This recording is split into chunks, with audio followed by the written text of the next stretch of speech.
Here's a question for you. What would it take for you to leave everything you know behind? Well, for one family, it took years of tax hikes and a tough decision. Channel 8 Eyewitness News reporter Bailey Bischoff has their story. The Olton-Bruns family says this is their dream farm. But if you had asked them if they'd be here in Warrensburg, Missouri a few years ago, they would have said you were crazy.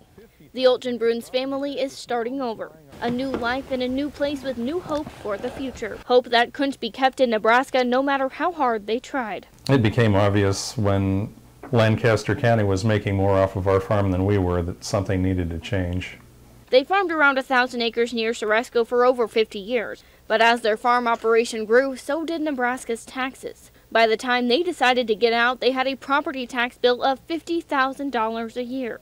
It's kind of like watching somebody blow a hole in the bottom of your boat and nobody's putting a thumb in to stop the water. You know the boat's going to sink. Then they made a tough decision. They packed up their farm and their home and ended up here in Warrensburg, Missouri. It takes something really profound to get a farmer to leave the land that he's bled over. The land becomes a member of the family. It's as much a member of the family as your son or your wife. You've put your life into it.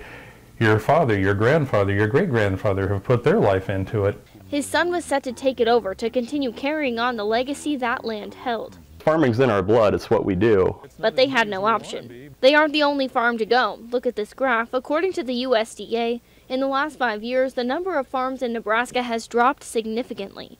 Nebraska has the 7th highest property tax rate in the U.S. at an average of 1.83% of the value of your land. Fritz ties the problem back to the unicameral and rural representatives being outnumbered by urban representatives.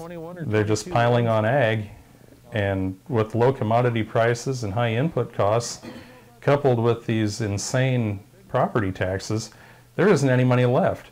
Nebraska's building their economy on a house of cards. In Missouri, their situation is very different. They've gone from paying $50,000 in property taxes to less than $1,500, and they own more land.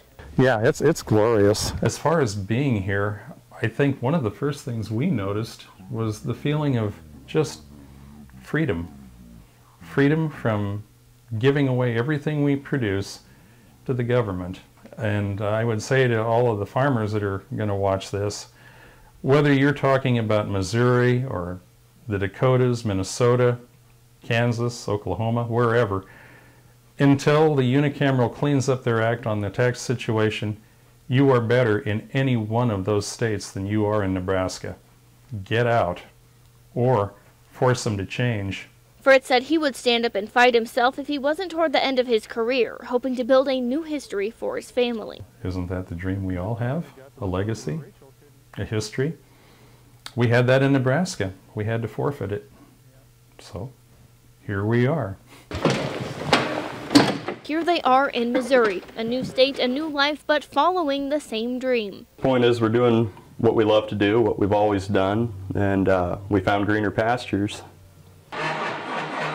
Proving that even from more than 300 miles south of where the Olton-Bruns family laid down their first seed in the U.S., the legacy grows.